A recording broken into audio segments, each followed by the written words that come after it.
بالله من الشيطان الرجيم.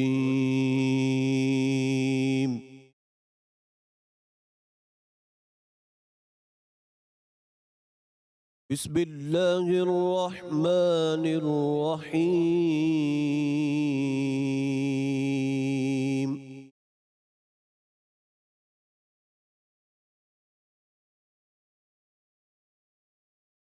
لا يستوي أصحاب النار وأصحاب الجنة.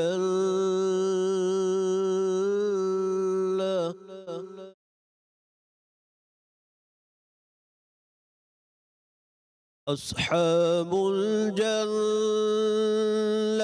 هم الفائزون.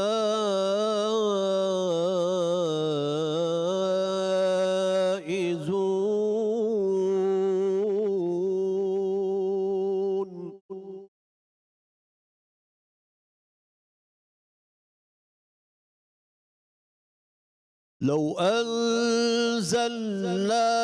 هذا القرآن على جبل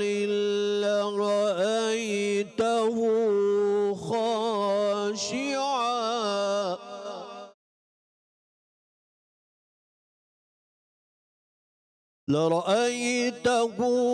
خاشعا متصدعا من خشية الله.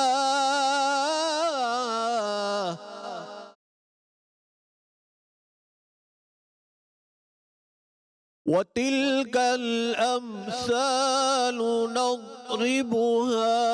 للناس لعلهم يتفكرون.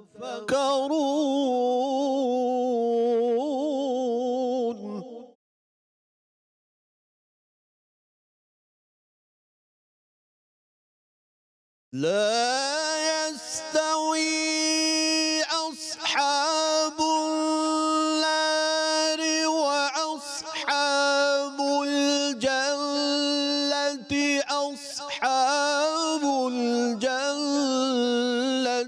هم الفائزون.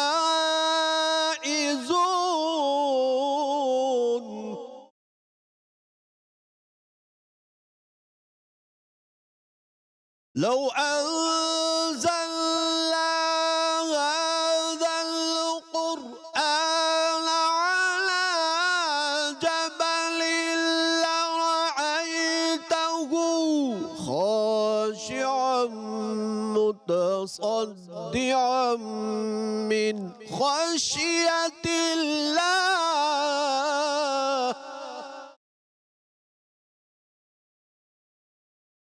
وتلك الأمثال نضربها للناس لعلهم يتفكرون.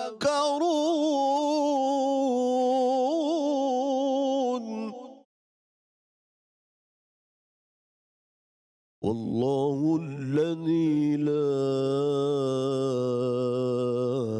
إله إلا هو عالم الغيب والشهادة هو الرحمن الرحيم.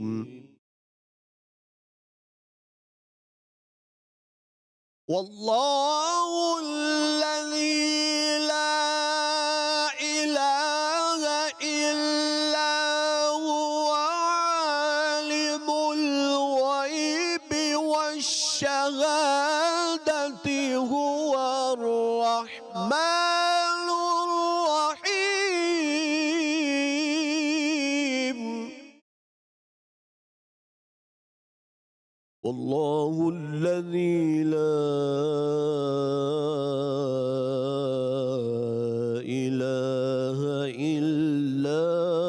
هو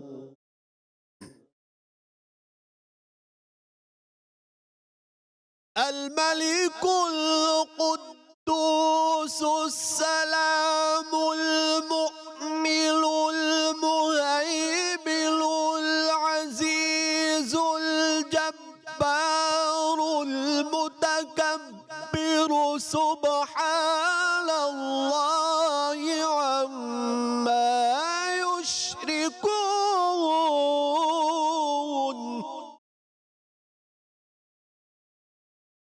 الله الخالق البارئ المصور له الأسماء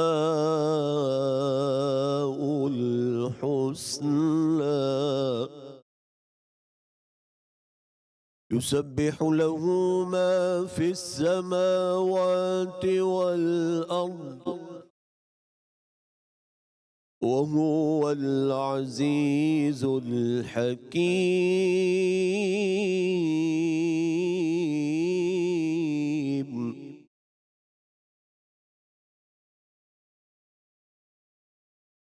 بسم الله الرحمن الرحيم.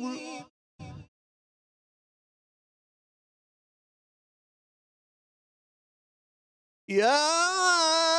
أيها المزمل قم الليل إلا قليلا نصفه أو انقص منه قليلا أو زد عليه ورتل القرآن ترتيلا.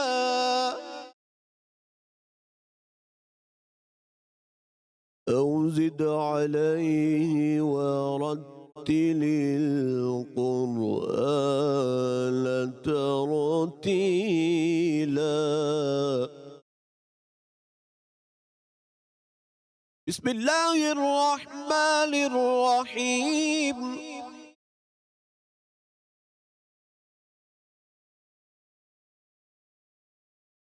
اقرأ باسم ربك الذي خلق خلق الإنسان من علق اقرأ وربك الأكرم الذي علم بالقلم علم الإنسان ما لم يعلم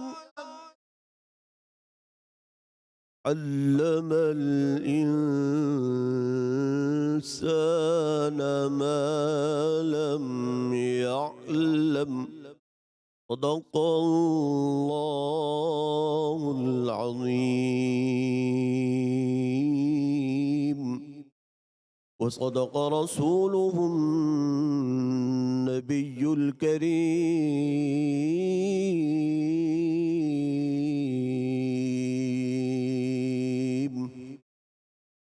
سبحان اللہ، ماشاء اللہ. جزاک اللہ. قاری محمد اقبال سعیدی ہمارے ساتھ موجود ہیں. تلاوت قرآن کریم سے ہماری ٹرانسمیشن کا آغاز کیا جی. پیام رمضان میں آپ کو خوش آمدید. میں ہوں ارملہ حسن. امید کرتے ہیں آپ بالکل ٹھیک ہوں گے. روزہ آپ کا بہترین گزر رہا ہوگا اور رمضان مبارک کا یہ دوسرا عشرہ بھی اپنے اختتام کی جانب ہے. اور رمضان مبارک کے مہینے کا جب بھی ہم ذکر کرتے ہیں صرف عبادت اور رحمت کا ذریعہ نہیں ہے، بلکہ اسلامی تاریخ کے اگر اہم واقعات کا ذکر کیا جائے اور سنہرے واقعات کا ذکر کیا جائے تو یہ اس کا بھی مہینہ ہے جنہوں نے امت مسلمہ کی تقدیر کو بدلا. انہی تاریخی لمحات میں سے دو قابل ذکر واقعات جن پہ آج ہم بات کرنے والے ہیں، یوم بدر اور یوم وصال ام المومنین حضرت عائشہ رضی اللہ عنہ. یوم بدر کے حوالے سے اگر ہم بات کریں گے، وہ دن ہے جب مسلمانوں کے ایک چھوٹے مگر ایماندار لشکر کے ساتھ کفار مکہ کے بڑے اور مضبوط لشکر کا مقابلہ کیا گیا اور اللہ تعالیٰ کی مدد ہو، نبی کریم صلی اللہ علیہ وآلہ وسلم کی دعا کے نتیجے میں یہ فتح حاصل ہوئی. یہ مارکہ سمہاؤ ہمیں ایمان، حوصلے، صبر، شجاعت اور اللہ پہ توکل کے عملی اسباق بھی دیتا ہے. اسی طرح سے حضرت عائشہ صدیقہ رضی اللہ عنہ کی زندگی بھی عملی خدمات سے بھری پڑی ہے. دین اسلام میں ان کے کردار اور خواتین کے حوالے سے رہنمائی کے لیے ان کی زندگی ہو، ان کی پوری حیات ہو، اس کا بہترین نمونہ ہے۔ آج ہم ان دونوں اہم واقعات کو، جس نے تاریخ اسلام کی تقدیر کو بھی بدلا، اور جو آج واقعات ہم ذکر کرنے والے ہیں یوم بدر اور حضرت عائشہ صدیقہ رضی اللہ عنہ کے حوالے سے، ان کی زندگی کے حوالے سے کہ ہم کیا سیکھ سکتے ہیں، اور آج کی امت مسلمہ کے لیے اس بات کس قدر یا کس طرح سے مشعل راہ بن سکتے ہیں۔ میں اپنے مہمانوں کا تعارف کرواتی چلوں۔ ڈاکٹر سید اسامہ ضیاء بخاری ہمیں جوائن کریں ہیں، بہت شکریہ ڈاکٹر صاحب آپ کا بھی۔ اور ڈاکٹر پی طارق شریف زادہ صاحب ہمیں جوائن کریں، سیرت اسکالر ہیں، بہت شکریہ سر آپ کا بھی۔ حافظ مرغوب حمدانی صاحب ہمارے ساتھ موجود ہیں، آپ کا بھی۔ ویسے میں ہمیشہ ٹرانسمیشن میں مہمان کہتی ہوں، بلکہ آپ لوگ ہماری ٹرانسمیشن کا حصہ ہیں، تو اس کے لیے میں معذرت خواہ ہوں۔ اور کچن کے اندر ہمارے ساتھ عائشہ ہے۔ عائشہ آپ کو بھی خوش آمدید، کیسی ہیں آپ؟ میں ٹھیک ہوں، آپ کیسی ہیں؟ بالکل ٹھیک، تھینک یو ویری مچ عائشہ، بہت شکریہ آپ کا بھی۔ اس سے پہلے کہ ہم دونوں موضوعات کی طرف جائیں، حافظ مرغوب حمدانی صاحب چونکہ ہمارے ساتھ موجود ہیں، وہ کلام سے آغاز کرتے ہیں ہماری ٹرانسمیشن کا۔ آویں گے اس نگر مائب کے یہ ٹھانیاں ہیں، جاویں گے اس نگر مائب کے یہ ٹھانیاں ہیں دن جہاں کے روشن راتاں سہانیاں ہیں دن جہاں کے روشن راتاں سہانیاں جا کر گلیاں جہاں کی سیدھی جنت کو جانیاں ہیں، گلیاں جہاں کی سیدھی جنت کو جانیاں ہیں، وہ کب کسے بلائیں کس کو حسن خبر ہے،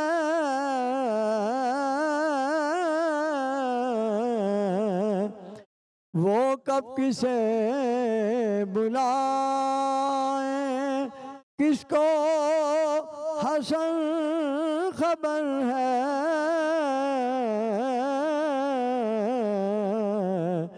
مشہور دو جہاں ماں ان کے ہی بلانیاں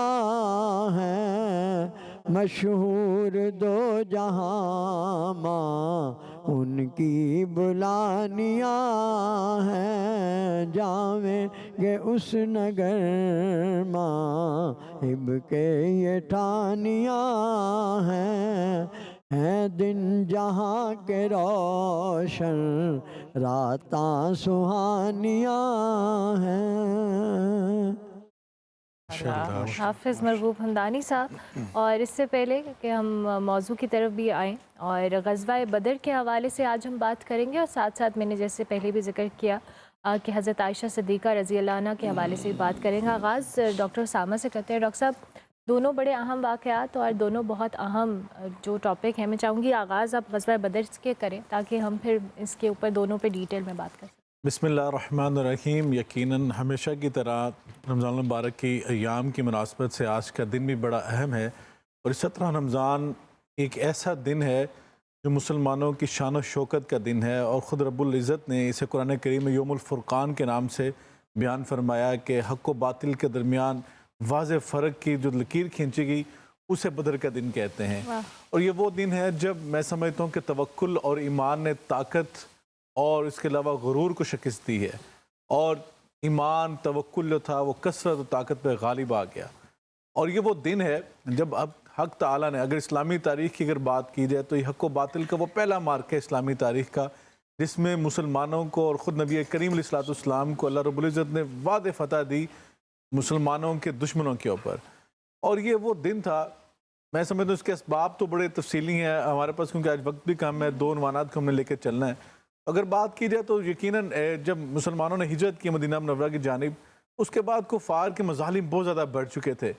تو کفار کے مظالم اس طرح کے تھے، انہوں نے مسلمان جو جاتے تھے واپس ان کو قید کر لیتے، ان کو ظلم و ستم کا نشانہ بناتے، ان کی جائیداد پہ قبضہ کر لیا گیا، جن کے رشتہ دار باقی مکہ میں موجود تھے ان کو ظلم و ستم کا نشانہ بناتے۔ تو مسلمانوں نے جو نبی کریم علیہ السلام کی قیادت میں جو اللہ کے رسول صلی اللہ علیہ وسلم کے حکم کے مطابق جو فیصلہ فرمایا تھا، یاد رکھیے اسلام کی ساری جنگیں جو ہیں نا، غزوات، یہ ڈیفینسیو ہیں، اوفینسیو نہیں ہے۔ غزوہ بدر بھی یہ پہلا واقعہ ایسا ہے پہلا غزوہ ایسا ہے جو ڈیفینسو ہے، اور خود میں سمجھتا ہوں کہ اس قدر یہ اہمیت کا حامل ہے کہ اللہ رب العزت نے واضح فتح جو دی ہے، خود قرآن میں فرمایا وَلَقَدْ نَصَرَكُمُ اللَّهُ بِبَدْرٍ، اللہ رب العزت نے فتح عطا کی ہے بدر کے دن۔ اب بدر کے دن کیا ہوا کہ جب قریش اور کفار نے مدینہ منورہ کے اوپر چڑھائی کا فیصلہ کر لیا، اور بدر کا مقام جو ہے 110 کلومیٹر مدینہ منورہ سے دور ہے، وہاں پر یہ فیصلہ کر لیا، وہاں پر جب مسلمانوں اور کفار کا آمنا سامنا ہوا تو مسلمانوں کی حالت یہ تھی کہ 313 صحابہ کرام جن کے پاس صرف 2 گھوڑے تھے، 70 اونٹ تھے، کسی کے پاس تلوار تھی تو کسی کے پاس نیزہ تھا، کسی کے پاس لکڑی کی چھڑی تھی، کسی کے پاس کھجور کی چھال تھی، اور صرف 2 زیرہ تھیں۔ کہا جائے تو میں سمجھتا ہوں کہ 2 گھوڑے بھی جو تھے وہ ایک مقداد کا گھوڑا تھا، ایک اور صحابی جو ہے ان کا گھوڑا تھا، اور خود نبی کریم علیہ السلام کے لیے جب گھوڑا مہیا کیا جاتا تو نبی کریم صلی اللہ علیہ وسلم نے فرمایا کہ میں تم سے زیادہ مضبوط ہوں، کیونکہ صحابہ نے باریاں بانٹی ہوئی تھی کہ کچھ سفر جو کریں گے پیدل کریں گے تو باری بانٹی تھی کہ ایک دفعہ آپ سوار ہوں گے، دوسری دفعہ اتنا سفر جو ہے اتنے کلومیٹرز کے بعد، اتنے میلز کے بعد آپ کو جو ہے سوار کیا جائے گا۔ تو نبی کریم صلی اللہ علیہ وسلم نے فرمایا میں تم سے زیادہ مضبوط ہوں۔ آپ نے دوسروں کے اوپر احسار کیا، اور پھر میں سمجھتا ہوں کہ جو توکل تھا اللہ پر، جو ایمان تھا، بھروسہ تھا، وہ کیسا عظیم بھروسہ تھا کہ جب آپ چلیں اللہ کے رسول صلی اللہ علیہ وسلم کی قیادت میں، آپ سپاہ سالار ہیں، دنیا نے یہ منظر دیکھا کہ اللہ کے رسول صلی اللہ علیہ وسلم نے مسجد نبوی میں امام کے طور پر حضرت عبداللہ ابن مکتوم جو کہ نبینہ ثابت ان کو چھوڑ دیا، اور حضرت ابو لبابہ کو مدینہ کا مقام جو تھا حکمران بنایا گیا، اور حضرت عثمان ذو النورین رضی اللہ تعالیٰ عنہ کیونکہ نبی کریم صلی اللہ علیہ وسلم کے صاحبزادی جو ہے ان کی طبیعت ناساز تھی، ان کی تیمارداری کے لیے چھوڑ دیے، باقی سارے صحابہ ساتھ لے کے چل پڑے۔ ایک ایک بندے کی جو ہے میں سمجھتا ہوں وہاں پہ ضرورت تھی، لیکن حضرت حذیفہ بن یمان رضی اللہ تعالیٰ ان کے والد یہ دونوں مکہ سے سفر کر کے آ رہے تھے، راستے میں کفار نے ان کو گرفتار کر لیا، اور انہوں نے کفار نے ان کو کہا کہ آپ اس قافلے میں شامل ہونے جا رہے ہیں جو حضرت رسول اللہ صلی اللہ علیہ وسلم لے کے آ رہے ہیں، اور تم ہمارے خلاف لڑو گے۔ انہوں نے کہا نہیں، ہم لڑیں گے نہیں، تم ہمیں آزاد کر دو۔ جب وہ آزاد کر دیا گیا، یہ حضرت حذیفہ بن یمان جب رسول اللہ صلی اللہ علیہ وسلم کی خدمت میں حاضر ہوئے، سارا واقعہ بیان کیا، اللہ کے رسول صلی اللہ علیہ وسلم نے فرمایا کہ نہیں، تم نے عہد کیا ہے اور تم نے اس عہد پہ رہائی پائی ہے، تم بھی واپس جاؤ۔ ان حالات میں بھی اللہ کے رسول نے ایفائے عہد کے جو ہے کہ میں سمجھتا ہوں کتنی اہمیت بیان کی۔ اور دوسری بات یہ ہے جب اللہ کے رسول نے دیکھیں پیچھے بھی جو ہے پورا نظم جو تھا قائم کیا، مسجد نبی کو بھی خالی نہیں چھوڑا، مدینہ کو بھی خالی نہیں چھوڑا، اور پھر جب خود میدان میں آئے کیا نظم و ضبط ہے کہ اللہ کے رسول صلی اللہ علیہ وسلم کا خیمہ جو ہے وہ نصب کیا گیا سب سے پہلے، اللہ کے رسول کی میں سمجھتا ہوں پروٹیکشن کی گئی، لیکن اللہ کے رسول صلی اللہ علیہ وسلم جو ہیں آپ سب سے آگے جنگ لڑنے والے، لیکن صحابہ کہہ رہے ہیں اللہ کے رسول ہم نے آپ کی حفاظت فرمانی ہے۔ اور میں سمجھتا ہوں کہ یہ حضرت ابوبکر صدیق رضی اللہ تعالیٰ عنہ کی خدمت میں اعزاز آیا کہ آپ صلی اللہ علیہ وسلم کا جو خیمہ جو تھا عریش جو نصب کیا گیا، اس کی چوکیداری کا یہ فریضہ آپ کے ذمہ لگایا گیا، اور یہ کتنی بڑی سعادت تھی۔ پھر صحابہ جو سب بندی ہو گئی، اور پھر آگے بڑھ کے دیکھیں 1000 کا لشکر جرار ہے، اور جن کے پاس پورا جنگی ساز و سامان ہے، ادھر کیا ہے صرف 2 گھوڑے ہیں، چند نیزے ہیں، اور کسی کے پاس زیرہ ہے تو کسی کے پاس تلوار ہے تو کسی کے پاس نیزہ ہے تو کسی پاس کھجور کی لکڑی ہے تو چھال ہے۔ اور اسی موقع پہ تو علامہ اقبال نے فرمایا تھا نا، کافر ہے تو شمشیر پہ کرتا ہے بھروسہ، مومن ہے تو بیت ایک بھی لڑتا ہے سپاہی۔ تو مومن جو تھے ایمان لے کر آئے تھے، اللہ پر توکل لے کر آئے تھے، اور پھر نبی کریم علیہ السلام نے پھر حالت کیا تھی، آج ہمیں اسوہ لینا ہے۔ آج پاکستان جن حالات سے گزر رہا ہے، پاکستان بھی رمضان میں اللہ نے عطا کیا ہے، اور قرآن بھی رمضان میں عطا کیا ہے، اور غزوہ بدر بھی جو ہے رمضان میں ہوا ہے۔ اللہ کے رسول نے وہاں پہ کیا اسوہ دکھایا؟ آج ہمیں غزوہ بدر کے جو اسباب ہیں، اسباق بھی ہیں، اس میں سے ہمیں سیکھنا ہے کہ اللہ کے رسول نے وہاں ہاتھ اٹھا لیے نبوت کے، اور اللہ سے دعا کرنا شروع کر دیا، اللہ یہ 313 میں لے کر آ گیا، اللہم ان تہلک حاضل اصحابہ فلا توبت فی الارض ابدا، اللہ تعالیٰ یہ میں 313 کل جمع پونجی لے کے آیا ہوں،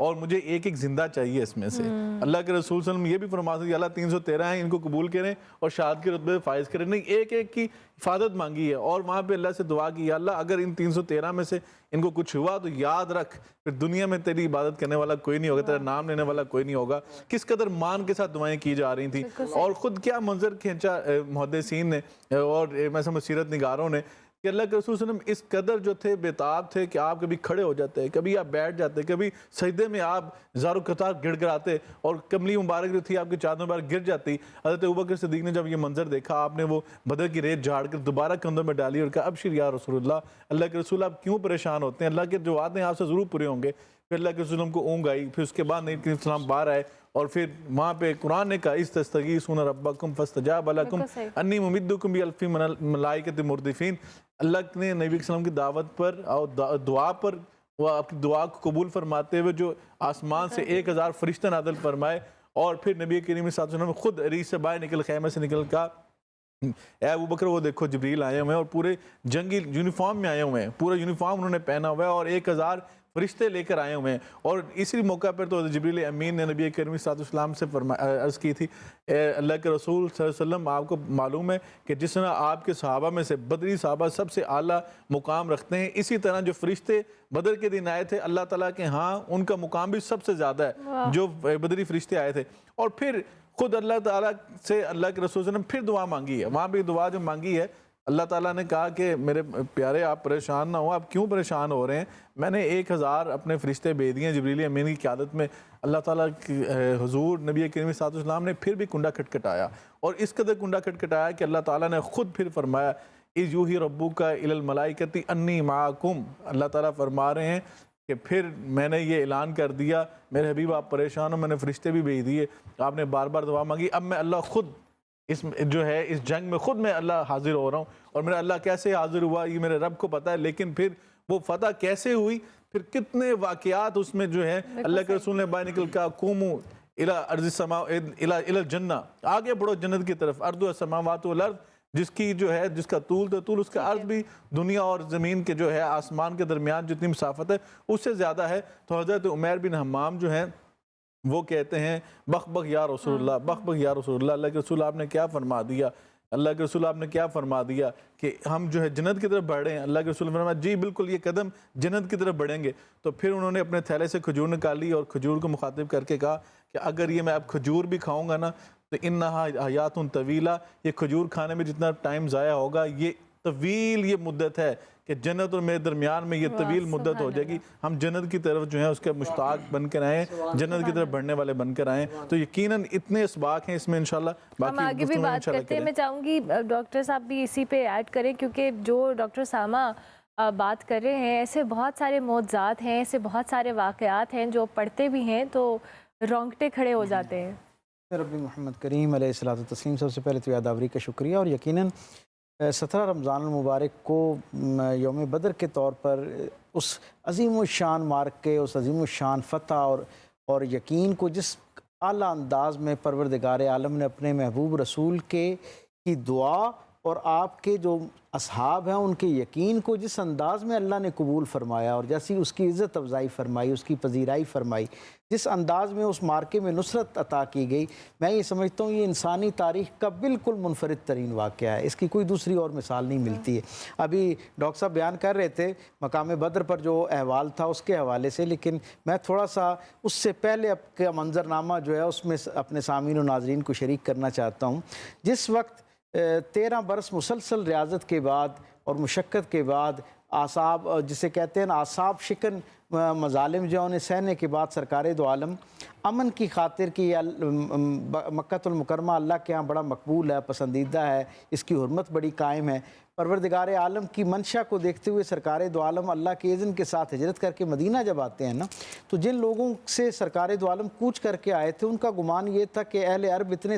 صفاق ہے کہ جب انہوں نے ان کے بتوں کے بارے میں بات کرنی ہے، ان کے معبودوں کے بارے میں بات کرنی ہے تو یہ خود مخالف ہو جائیں گے اور سرکار دو عالم صلی اللہ علیہ وسلم کی زندگی جو ہے وہ مشکل کر دیں گے، مشکل تر کر دیں گے۔ لیکن معاملہ یہ ہوا کہ حضور جیسی مدینہ طیبہ تشریف لائے، اللہ رب العزت نے لوگوں کے دل جوق در جوق حضور کے اخلاق حسنہ کی بدولت جو ہے وہ جوڑنا شروع کر دیے۔ اوس اور خزرج جن کے ہاں نسل در نسل جو ہے وہ ایک لڑائی اور مخاصمت چل رہی تھی، اعلانیہ جنگ چل رہی تھی، جہاں مرنے والوں کو یہ پتہ ہی نہیں تھا کہ ہماری لڑائی کا آغاز کن اسباب پر تھا، کن وجوہات کی بنا پر تھا، بس یہ پتہ تھا ہمارے بڑے آپس میں لڑتے آ رہے ہیں۔ اس جہالت میں سرکار دو عالم نے ایسی محبت کی، شفقت کی، شمع روشن کی کہ لوگوں کے دل حضور کے ساتھ جڑنا شروع ہو گئے، اور سرکار مدینہ جو ہے وہ مدینے کے اندر واقعتاً جو ہے وہ ایک نظم قائم کرنے میں کامیاب ہو جاتے ہیں، اور اس کی سالاری سپہ سالاری ذمہ داری قیادت حضور کو میسر آ جاتی ہے۔ اب جب حضور کے یہاں کے احوال کا خبر وہاں پہنچتی ہے نا، تو وہ جو سرداران قریش ہیں ان کے دل میں بڑا جو ہے وہ وبال اٹھتا ہے، اور وہ کہتے ہیں کہ یہ کیسے ہو سکتا ہے کہ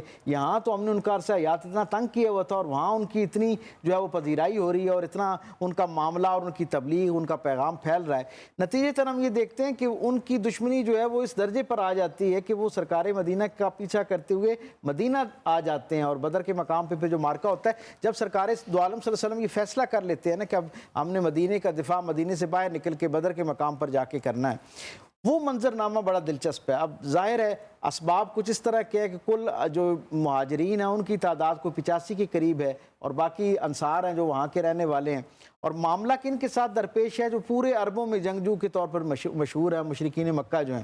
سرکار ختمی مرتبہ ایک اجلاس بلاتے ہیں اور ان میں اصحاب سے پوچھتے ہیں کہ ہمیں اس معاملے میں اللہ کے دین کی نصرت کے لیے باہر نکلنا چاہیے. حضرت ابوبکر صدیق اس کی حمایت میں بات کرتے ہیں, حضرت عمر فاروق کی حمایت میں بات کرتے ہیں.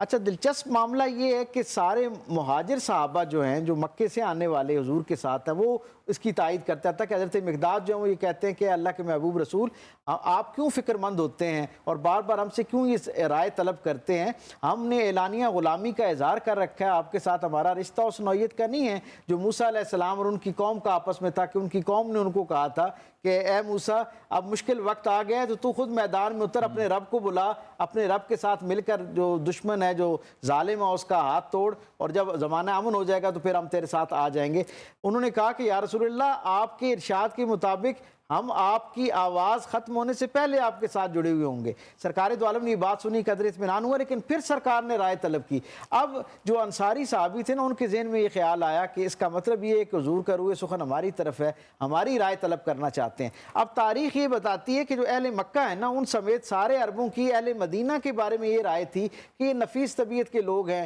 یہ کاشتکاری کرنے والے لوگ ہیں, یہ نرم طبیعت کے لوگ ہیں, یہ شعر و ادب کہنے سے دلچسپی رکھنے والے لوگ ہیں. سو یہ شاید مرد میدان اس طرح کے نہ ہوں, لیکن اب کمال دیکھیں میرے کریم آقا کی صحبت نے ان کے اندر کیسی دینی حمیت اور غیرت پیدا کی کہ حضرت سعد بن عبادہ ان میں سے کھڑے ہوتے ہیں اور وہ کہتے ہیں یا رسول اللہ یہ تو بدر ہے نا, چند قدم کے فاصلے پر ہے, اگر آپ اپنا گھوڑا جو ہے وہ دریا اور ایک روایت کے مطابق سمندر کے اندر ڈالیں گے تو آپ پیچھے مڑ کے دیکھیں گے تو ہمارے گھوڑے جو ہیں وہ بھی سمندر کے اندر اتر چکے ہوں گے. اور آپ کیا خوبصورت بات آپ نے فرمائی کہ ہمیں اس سے کوئی فرق نہیں پڑتا, نہ اب ہم اس بات کو خاطر میں لاتے ہیں کہ موت ہم پر آ جائے یا ہم موت پر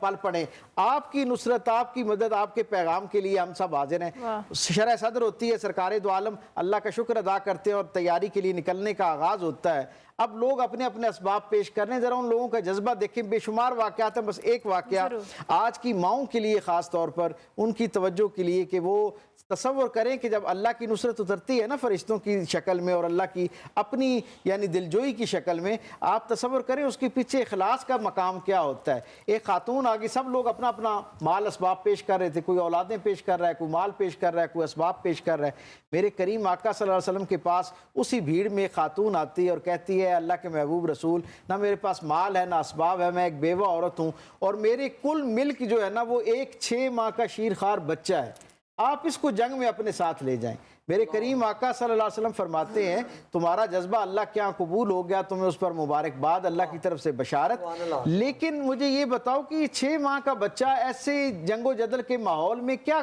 جو ہے وہ اپنا کام دکھا سکے گا, یہ کس کام آ سکے گا. وہ خاتون اس کی آنکھوں سے آنسو جاری ہو جاتے ہیں اور وہ کہتی ہے اے اللہ کے محبوب رسول میں جنگجوؤں کی اولاد ہوں, میرا باپ, میرا شوہر, میرا بھائی سب مرد میدان تھے, میں جنگ کی جو مشقتیں ان سے واقف ہوں.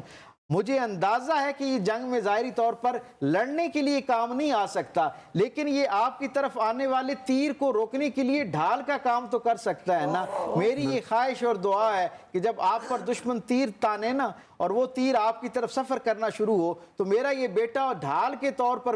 اللہ کے ہاں قبول کر لیا جائے, تاکہ کل قیامت کے دن جب اللہ بدر اور اصحاب بدر کے ساتھ ان کے خانوادوں کو اکٹھا کرے تو میں ایمان اور فخر کے ساتھ ایک شہید کی والدہ کے طور پر جو ہے وہ اللہ کی بارگاہ میں پیش ہو سکوں. سرکار دو عالم صلی اللہ علیہ وسلم ان کے ساتھ محبت کا اظہار کرتے ہیں, ان کی دلجوئی فرماتے ہیں, ان کے لیے انہیں دعائیں دیتے ہیں, اور پھر اسی منظر نامے کے اندر کیا دیکھتے ہیں کہ 2 بھائی آ جاتے ہیں. سرکار دو عالم نے خاص عمر کا ایک متعین کیا کہ اس سے بڑی عمر کے جو بچے ہیں نوجوان ہیں وہ میدان کے اندر آئیں. بچوں کو گویا سرکار دو عالم نے منع فرما دیا کہ نہ اس میں شریک ہوں. اب 2 بھائی تھے, ان میں سے ایک بھائی کی عمر جو ہے نا وہ اس قابل تھی کہ وہ جنگ میں حصہ لے سکتے تھے, دوسرا بھائی ذرا چھوٹا تھا. جب میں حضور کے قریب آنے لگے نا تو چھوٹے بھائی نے اپنی خواہش کا اظہار کیا کہ یا رسول اللہ میں نے بھی آپ کے ساتھ جانا ہے جنگ کے اندر. بڑے نے بھی کہا, حضور نے کہا تم کم سے نو, وہ تم سے بہتر ہے, یعنی عمر میں بھی طاقت میں بھی اس کے حوالے سے. اب وہ چھوٹا بھائی کیا کہتا ہے, ذرا جذبہ اس سے دیکھیں. چھوٹا بھائی کہتا ہے میدان میں تو طاقت اور شجاعت سے فیصلہ ہونا ہے نا, تو ہم دونوں آپس میں کشتی کر کے دیکھتے ہیں, اگر میں اس پر سبقت لے جاؤں تو مجھے اجازت دے دیجیے گا, ورنہ اگر میں نہ سبقت لے جا سکوں تو اسے لے جائیے گا. میدان سجتا ہے, وہ دونوں آپس میں پنجہ آزمائی کرتے ہیں, اور بھائی اپنے بڑے بھائی کے کان میں کہتا ہے کہ اگر آج میں یہاں تم نے مجھے شکست دے دی نا تو یہ شکست میرے لیے دائمی ہو جائے گی, یہ روگ ہمیشہ کے لیے میری زندگی میں ایک داغ بن کے رہ جائے گا کہ جب اللہ کے رسول کے دین کو اس کی ضرورت تھی اس وقت میں اپنی کم سنی کی وجہ سے, کم طاقت کی وجہ سے اور تم سے ہارنے کی وجہ سے اس عظیم الشان سعادت سے محروم رہ گیا. وہ دونوں آپس میں لڑتے, اور حضور دیکھ رہے تھے, ظاہرہ حضور خود مرد میدان تھے, جانتے تھے اس کی نزاکت کو. حضور نے دیکھا کہ اب یہ ایک طرح سے بھائی جو ہے وہ دوسرے کو رعایت دے رہا ہے, حضور مسکرائے اور دونوں کو جو ہے نا اس کی اجازت دے دی. اس طرح یہ قافلہ جو ہے وہ اپنے کم اسباب لیکن بہترین یقین اور جذبے کے ساتھ جو ہے وہ میدان عمل میں اترتا ہے, اور پھر اللہ رب العزت کی طرف سے ایسی نصرت کا نزول ہوتا ہے. سرکار دو عالم کو جب اللہ تسلی عطا فرماتا ہے نا تو معاملہ کیا ہے, حضور کو اللہ رب العزت کہتا ہے میرے محبوب آسمان کی طرف دیکھیے, آج آسمان کے سارے مقرب فرشتوں نے بھی وہ لباس پہن رکھا ہے جو آپ کے اصحاب بدر نے پہن رکھا ہے, اور نصرت کے لیے آنے والے جو تھے نا فرشتے, ان کا لباس بھی اصحاب بدر جیسا اللہ تعالیٰ نے ان کو پہنا کے دنیا کے اندر بھیجا. تو یہ حضور سے محبت کرنے والوں کی اللہ کی نگاہ میں قدر و منزلت ہے کہ اللہ نے اس شان کے ساتھ ان کی عزت افزائی فرمائی. کیا بات ہے, بہت خوبصورت. ایسے واقعات, ایسے معجزات ہمارے اسکالرز ہمیں بتا رہے ہیں. مجھے ایک بریک لینی ہے, ہم بریک کے بعد واپس آتے ہیں. آپ دیکھتے رہیے پیام رمضان.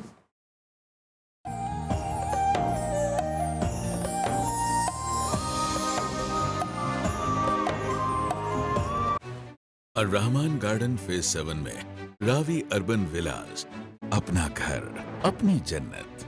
0304 111191, a project of Al-Rehman developers. Sabroso لایا فروزن پیک میں پہلی بار chicken kachori. Start your taste کی ایک new story with Sabroso chicken kachori. Sabroso the chicken specialist. میرا پیمبر عظیم تر ہے, میرا پیمبر عظیم تر ہے, کمال خلاق ذات اس کی, جمال ہستی حیات اس کی, بشر نہیں عظمت بشر ہے. کیا کر رہی ہو؟ پیاز اسمیل کر رہی ہوں. وہ کیوں؟ میری فرینڈ نے کہا کہ پیاز بالوں میں لگانے سے بال گھنے اور مضبوط ہوتے ہیں. ہاں, لگاؤں گی تو اسمیل آئے گی. اگر پیاز میں اسمیل نہ آئے تو life boy naturally strong shampoo سے. اس میں ہے خاص پیاز اور ایلو ویرا جو دے 5 گنا تک مضبوط بال بغیر کسی اسمیل کے. ماما کر سکتی ہے سب پاسبل. لائف بوائے شیمپو, پیاز کی طاقت لیے. الرحمان گارڈن فیز 7 میں راوی اربن ولاز, اپنا گھر اپنی جنت. 3.5 اور 5 مرلہ کے خوبصورت ماڈرن ڈبل سٹوری ولاز. 35,000 روپے ماہانہ قسط میں تیار گھر حاصل کریں. Ravi urban villas. 0304 111191, a project of Al-Rehman developers. امی, دنیا کو پاکستان کی الگ تصویر دکھانی ہے. میں اپنی بیٹی کے خواب پورے کرنے میں اس کا ساتھ دیتی ہوں, جیسے لائف بوائے دیتا ہے اس کی اسکن کا ساتھ. اس میں ہے وٹامن ای اور گلیسرین جو دے 100% زیادہ موئسچرائزیشن. امی, میری پاکستان کی تصویر جیت گئی.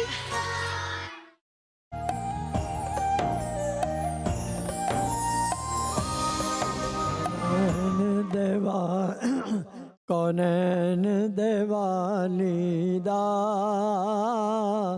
دربار بڑا سونا, کونین دیوالی دا دربار بڑا سونا, سو رب دی مدینے دا دربار بڑا سونا. رب آپ بنایا ہے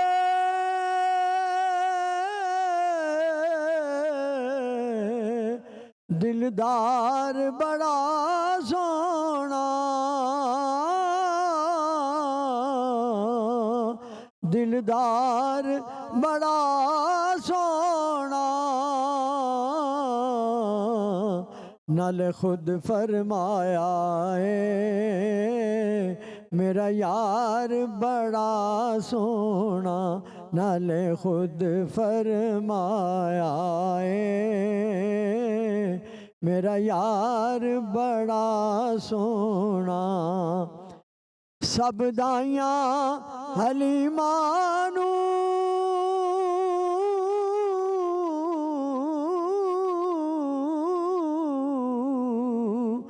حیرت نال پوچھ دیا سن حیرت نال پوچھ دیا سن کتھوں لے کے آئیے دلدار بڑا سونا کتھوں لے کے آئیے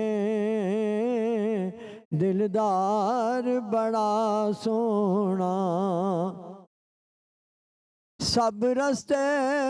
مدینے دے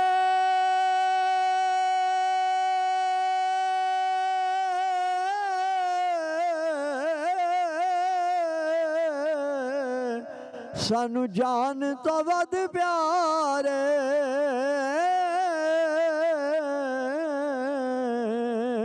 سانو جان تو ود پیارے پر جڑا روزے نو جاندا ہے بازار بڑا سونا جڑا روزے نو جاندا ہے بازار بڑا سونا صدیق عمر عثمان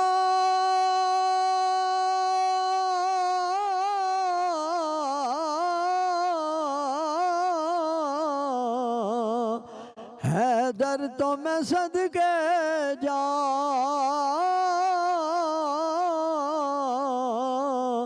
حیدر تو میں صدقے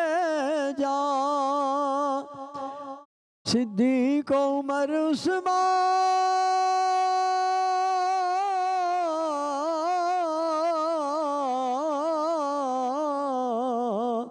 حیدر تو میں صدقے جا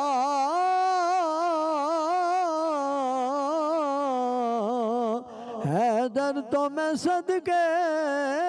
جا میرے کملی والے دا ہر یار بڑا سونا میرے کملی والے دا ہر یار بڑا سونا کونین دے والی دا کربار بڑا سونا سو رب دی مدینے دا دربار بڑا سونا سبحان اللہ۔ پیام رمضان میں آپ کو ایک بار پھر سے خوش آمدید۔ حافظ مرغوب حمدانی صاحب ہمارے ساتھ موجود ہیں۔ ہمارے پاس وقت کم ہے، میں چاہوں گی ہم اپنے دونوں اسکالر سے کوئکلی غزوہ بدر کے حوالے سے ڈاکٹر سامہ اس کے بعد کے حالات، چونکہ ان معجزات کو، ان اسباق کو تو ذکر کر رہے ہیں، مسلمانوں کے لیے بعد میں جو حالات ہوئے وہ کتنے سازگار تھے، آسانی ہوئی یا جو چیزیں واضح ہوئیں بہت زیادہ؟ یقیناً میں سمجھتا ہوں کہ جس طرح رب تعالیٰ نے مسلمانوں کو شان و شوکت عطا کی ہے، وہ یوم الفرقان کے نام پہ قرآن نے اس طرح واضح طور پہ بیان کر دیا کہ حق و باطل کا یہ پہلا اسلامی تاریخ کا واقعہ تھا۔ اس میں عجیب شان و شوکت یہ ملی کہ کفار کے جتنے بڑے جو سردار تھے، کیونکہ کفار کی طرف سے جو عمر بن ہشام جو ہمارے ہاں ابو جہل کے نام سے مشہور ہے، وہ لیڈ کر رہا تھا، اور مسلمانوں کو امام الانبیاء جناب محمد کریم صلی اللہ علیہ وسلم لیڈ کر رہے تھے۔ میں اکثر کہا کرتا ہوں کہ وہ شیطان کے اکسانے پہ آ رہے تھے، یہ رحمان کے فرمانے پہ آ رہے تھے، اور جب یہ مارکہ جب ہوا تو پھر دنیا نے دیکھا کہ عتبہ، شیبہ، ولید ان کے مقابلے میں مبارزت کے طور پر حضرت حمزہ رضی اللہ تعالیٰ عنہ، جناب سیدنا حیدر کرار رضی اللہ تعالیٰ عنہ اور جناب ابو عبیدہ رضی اللہ تعالیٰ عنہ، یہ تینوں اترے، انہوں نے ان کو جہنم واصل کیا. اور پھر عمرو بن حشام کا جب معاملہ آیا تو جس طرح ڈاکٹر صاحب اپنی گفتگو میں فرمائے تھے بچوں کی بات، وہ معاذ اور معوذ رضوان اللہ تعالیٰ علیہم اجمعین جو صحابہ ہمارے سارے تھے، حضرت عبد الرحمن ابن عوف خود یہ واقعہ بیان کرتے ہیں. وہ کہتے ہیں کہ جب میں لائنیں بن گئی نا، جب جنگ شروع ہونے لگی تو میں نے دیکھا اپنے دائیں طرف، جس طرح جنگ میں تیاری کرتا ہے کہ میرا دایاں پہلو بایاں پہلو کتنا مضبوط ہے، میں کیسی تیاری کروں. کہتے میں نے دائیں دیکھا تو میرے دائیں طرف بھی ایک بچہ کھڑا، بائیں طرف دیکھا وہ بھی ایک بچہ کھڑا تھا. کہتا بھی یہ میں سوچ رہا تھا تو ابھی دائیں والے نے میری انگلی کھینچی اور کہا اے امّے حل تعرف ابا جہل، اے چچا جان کہ آپ ابو جہل کو جانتے ہیں؟ نا میں جانتا ہوں، بالکل جانتا ہوں. تمہیں اس سے کیا کام ہے؟ کہتا ہے کہ میں نے سنا ہے اپنے بڑوں سے کہ وہ رسول اللہ صلی اللہ علیہ وسلم کو برا بھلا کہتا ہے، اگر آج میں نے اسے دیکھ لیا یا تو وہ جہنم میں جائے گا اور میں مدینے نہیں جاؤں گا، دونوں میں سے ایک کام ہوگا. کہتا ابھی یہ دل میں سوچ رہا تھا، بائیں والے نے میری انگلی کھینچی، اس نے بھی یہ بات کی. کہتا ابھی میں یہ سوچ رہا تھا کہ سامنے سے ابو جہل گزرا، میں نے بے ساختہ کہا ارے بچو وہ ابو جہل جا رہا ہے. کہتے میں نے ابھی یہ کہا کہ دونوں میرے دائیں بائیں پہلو سے ایسے نکلے جیسے شیر اپنے شکار کو دیکھ کے نکلتا ہے. اور میں ابھی دیکھ رہا تھا تو اچانک کیا دیکھا میں نے منظر کہ وہ ابو جہل جو کڑی نوجوان تھا اور سردار تھا،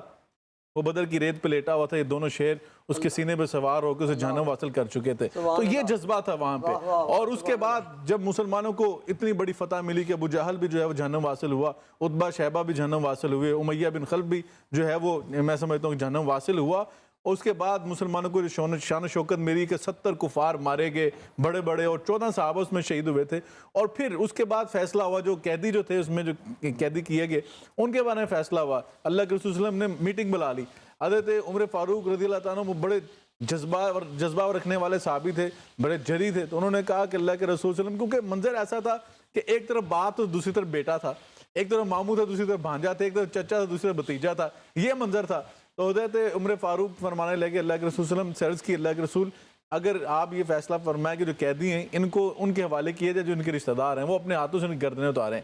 حضرت ابوبکر صدیق رضی اللہ تعالیٰ عنہ حلیم طبیعت کے تھے، انہوں نے عرض کی اللہ کے رسول ان کو اگر یہ کہہ دیا جائے کہ جو فدیہ دے سکتے ہیں فدیہ دے دیں، ان کو چھوڑ دیا جاتا ہے. اور جو ان میں سے جو کہتے ہیں کہ ہم کسی کو تعلیم دے سکتے ہیں تو وہ تعلیم دے کر جو ہے وہ ان کو آزاد کر دیا جائے. تو یہاں ایک بڑا سیرت نگار جو ہے نا وہ بڑا خوبصورت نقطہ لکھتے ہیں کہ جو تعلیم دی تھی وہ کیا تعلیم تھی. آج ہمارے دور کے نیم خواندہ لوگ ہوتے تھے، وہ کہتے کہ ہم کفار سے کیوں تعلیم لیں. اس دور کے جو رائج علوم تھے ان سے قیدیوں سے لیے گئے اور مدینہ منورہ کے بچوں کو وہ علوم پڑھائے گئے. اور دوسری اہم بات جو میں یہاں پہ سبق کے طور پہ کہنا چاہتا ہوں، جو اسباق ہمیں مل رہے ہیں اس میں اہم سبق یہ ہے کہ جنگیں جو ہیں یاد رکھیے وہ اسباب کی بنیاد پہ نہیں لڑی جاتی ہیں. توکل ہو، اگر آپ کے پاس ایمان ہو، جذبہ ہو. تو اس لیے علامہ اقبال نے فرمایا تھا نا کہ فضائے بدر پیدا کر، فرشتے تیری نصرت کو اتر سکتے ہیں گردوں سے کتار اندر کتار اب بھی. اگر بدر والا جذبہ مسلمانوں میں پیدا ہو جائے، اللہ کے رسول نے جو اسباب اس دور میں تھے وہ ان کو اختیار کیا، لیکن اس سے پہلے تقویٰ تھا، جذبہ تھا، اللہ پہ یقین تھا، کامل ایمان تھا. یقیناً آج بھی ہم جس دور سے گزر رہے ہیں، اگر آج ہم فضائے بدر پیدا کر لیں، اللہ کے اوپر کامل یقین اور توکل کر لیں، جس نے ہم نے بنیاد مرصوص میں کیا، جس طرح ہم غضب للحق میں ہم نے کیا، اللہ نے ہمیں فتح دی ہے. اور یقیناً میں سمجھتا ہوں کہ آج مسلمانان عالم جن کا کردار یہ ہے، جن کا توکل اور ایمان یہ ہے، جس طرح وہ آگے بڑھ رہے ہیں، یقیناً دنیا کی کوئی سپر پاور پھر اس ایمان اور توکل کے آگے نہیں ٹک سکتی. جس طرح ہمارے برادر اسلامی ملک ایران نے جو کیا، یقیناً آج دنیا کی طاقتیں اس کے سامنے کھڑی ہیں. لیکن علامہ اقبال نے فرمایا نہ تخت و تاج میں نہ لشکر و سپاہ میں ہے، جو بات مرد کلندر کی بارگاہ میں ہے.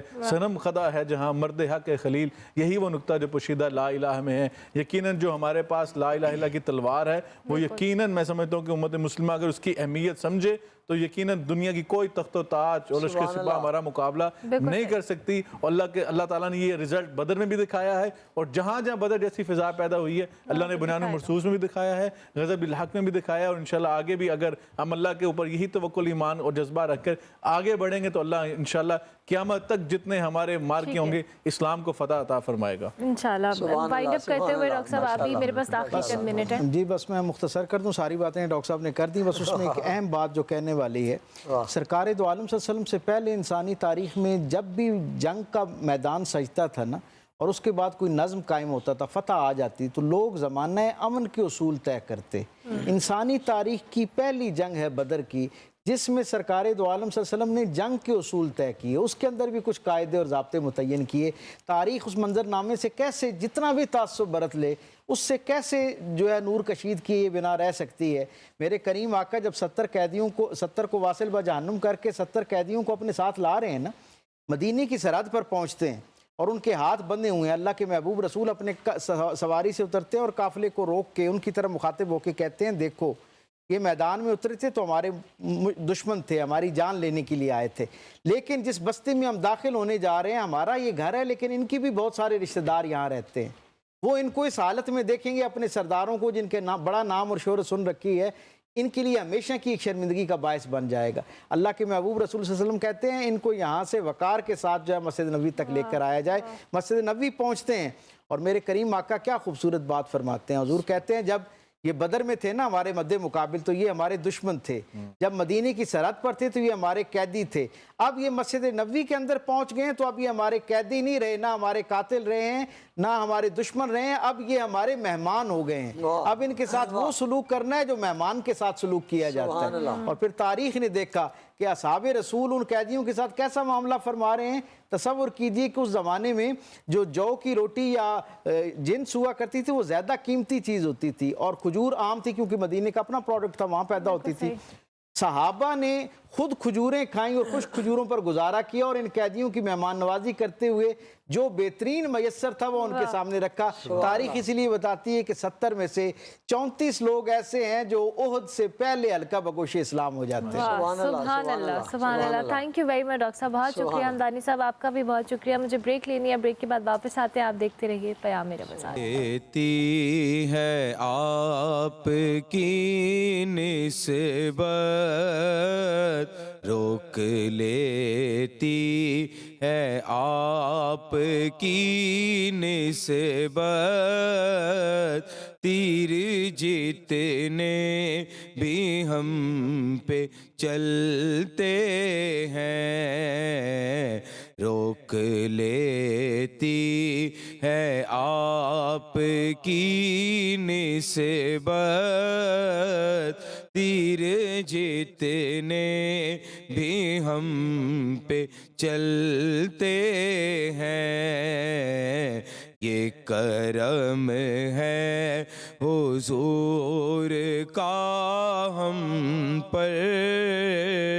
آنے والے عذاب ٹلتے ہیں یہ کرم ہے حضور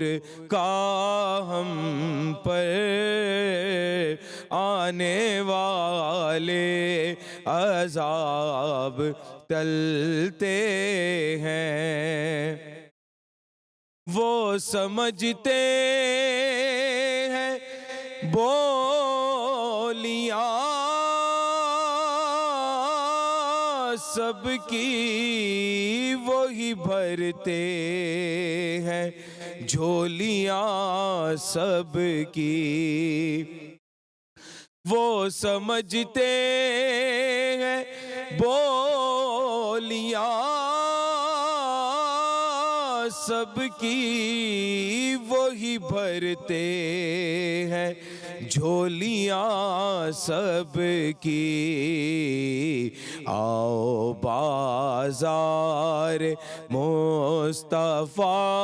کو چلیں آؤ بازار مصطفیٰ کو چلیں کھوٹے سکے وہیں پہ چلتے ہیں آؤ بازار مصطفیٰ کو چلیں کھوٹے سکے وہیں پہ چلتے ہیں اور اپنی اوقات صرف اتنی ہے کچھ نہیں بات صرف اتنی ہے اپنی اوقات صرف اتنی ہے، کچھ نہیں بات صرف اتنی ہے، کل بھی ٹکڑوں پہ ان کے پلتے تھے، کل بھی ٹکڑوں پہ ان کے پلتے تھے، ابھی ٹکڑوں پہ ان کے پلتے ہیں، یہ کرم ہے حضور کا ہم پر، آنے والے عذاب ٹلتے ہیں، اب کوئی کیا ہمیں گرائے گا، ہر سہارا گلے لگائے گا، اب کوئی کیا ہمیں گرائے گا، ہر سہارا گلے لگائے گا، ہم نے خود کو گرا دیا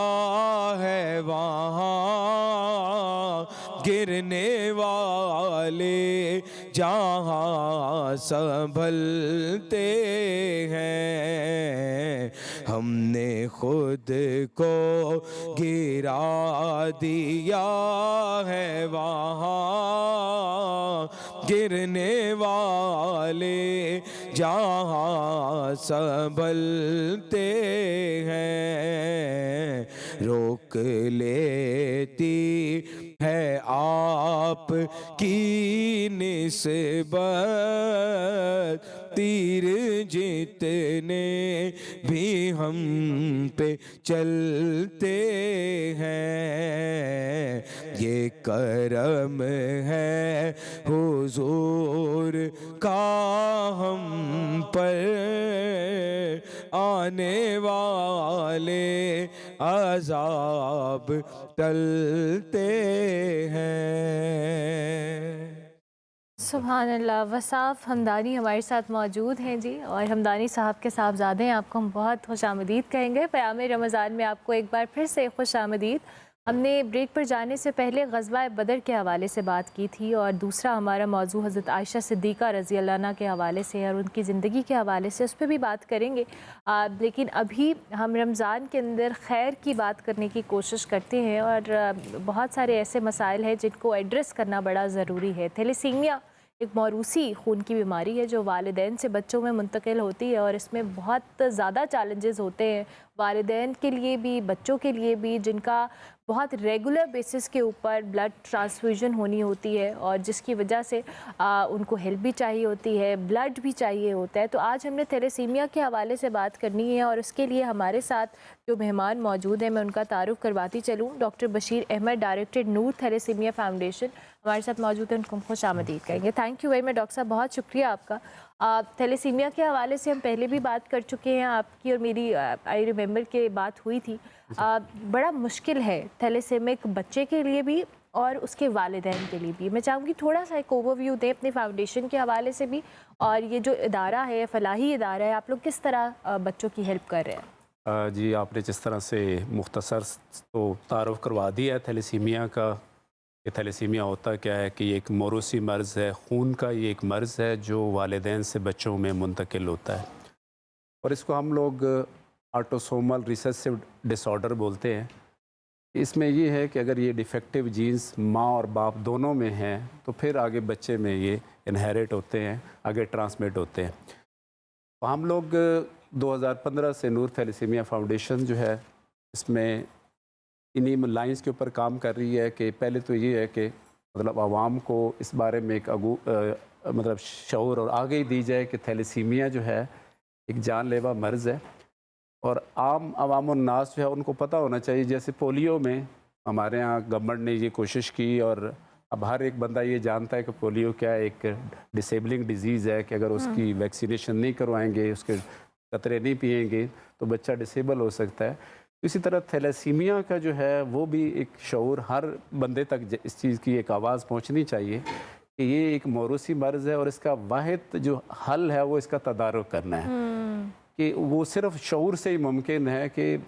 مزید آنے والے بچے جو ہیں, ہماری آنے والی نسلیں جو ہیں اس بیماری سے محفوظ رہ سکیں. اس کا واحد اور صرف ایک حل یہی ہے کہ لوگوں کو شعور اور آگاہی دی جائے. تو ہمارا ادارہ جو ہے جہاں ہم اپنے بلڈ کیمپس کرتے ہیں بچوں کے لیے,